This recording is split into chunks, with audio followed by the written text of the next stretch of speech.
Hello guys, for today's video, liempo ang aking lulutuin.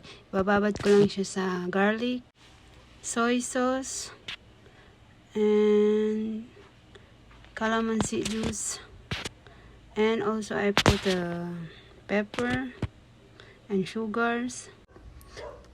Pagkatapos ay pag nalagay nyo na lahat ng ingredient, halo-haloin natin siya para yung lasa halo-halo na rin.